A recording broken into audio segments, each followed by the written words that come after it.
Роза Александровна тумышы белән Ленинград өлкәсенең Кронштадт шәһәреннән. Ленинград камалышта калган чорда аңа 10 яшьтә булмый. Әмма ул елларның авыр хатирәсе бүген дә аның күңелендә. Они забрали и в детдом меня. А потом нас из Кронштадта всех детдомовских ночью на лошадях вывозили.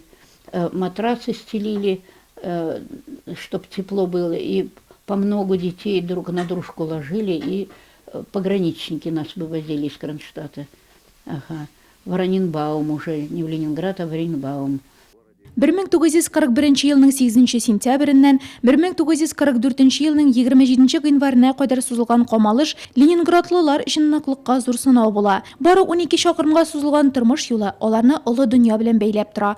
Әмма ни гаҗәп, әлеге сынау авырлыклар кичергән кешеләрнең рухын сындырмый.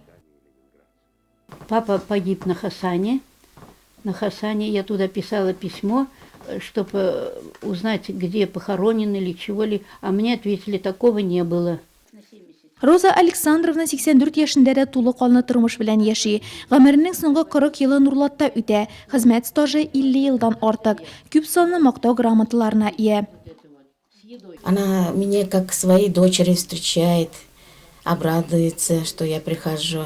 Мы с ней разговариваем, общаемся, свои боли рассказывает, утешаем, когда надо.